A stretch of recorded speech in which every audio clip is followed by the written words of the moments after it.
Here are some chocolate bars. How many pieces can we split them into? Let's start with this one. We can split it into 2 pieces or 2 halves. Or we can split it into 4 pieces, like this. Now, let's look at this bar.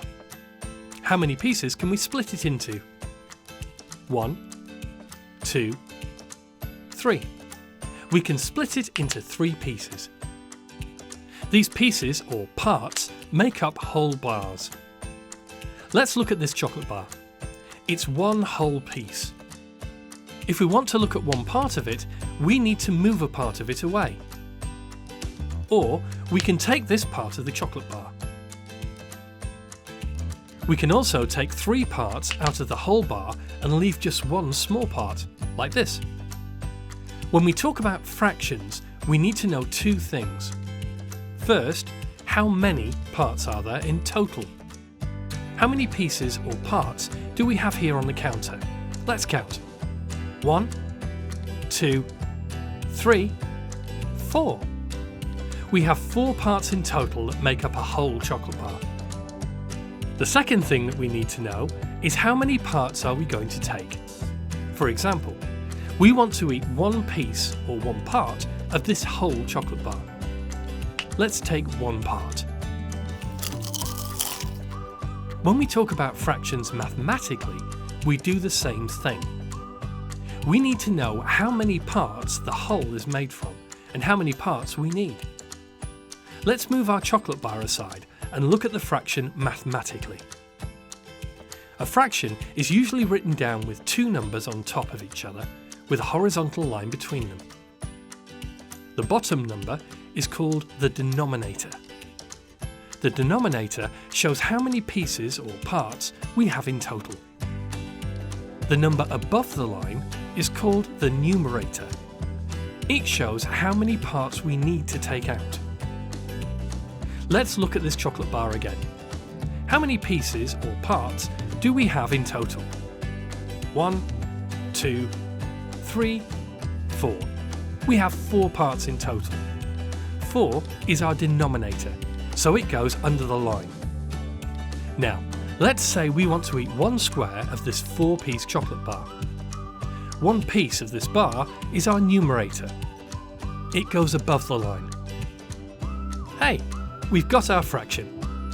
We have 1 out of 4, or as we also call it, 1/4. 1/4 means that we took 1 part out of 4 parts. Let's go through this fraction one more time.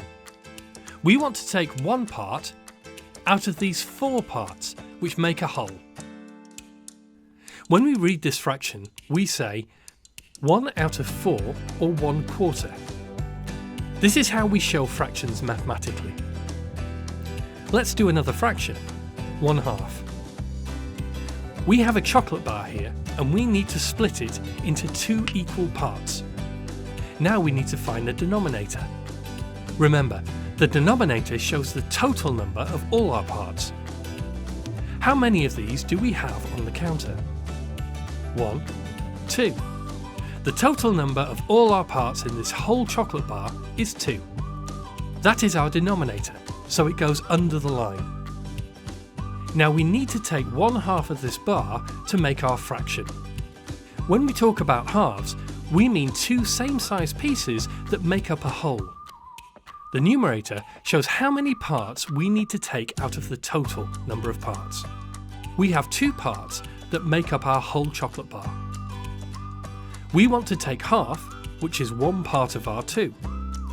1 is our numerator.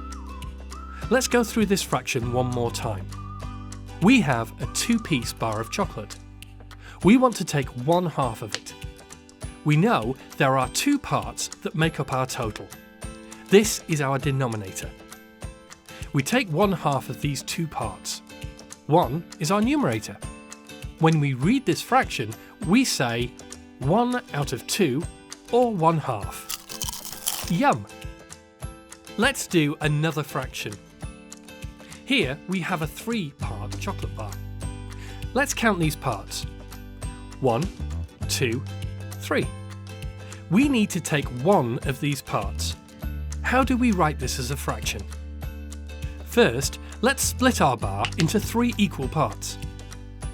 Now, let's find our denominator.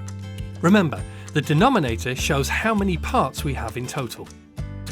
1, 2, 3. We have 3 parts in total. Because we counted 3 parts in total, our denominator is 3. Now we need to take one part.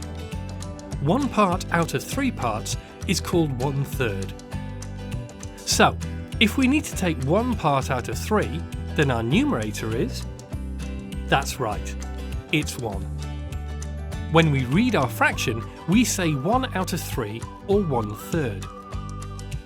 Let's try another fraction. Let's say instead of 1/3, we need 2/3 now. How do we do it? Exactly the same way as before. Let's split our 3-piece chocolate bar into 3 equal pieces or parts. Now we will start with the denominator again. Remember, the denominator shows the total amount of all the parts that we have. We have 3 parts. Let's count them. 1, 2, 3. Our denominator is 3. Now we need to figure out our numerator. We said that we need 2/3. If 1/3 means that we need one part out of 3, then 2/3 must mean that we need 2 parts out of 3. So our numerator is 2. To read this fraction, we say 2 out of 3 or 2/3. Yum! Well done.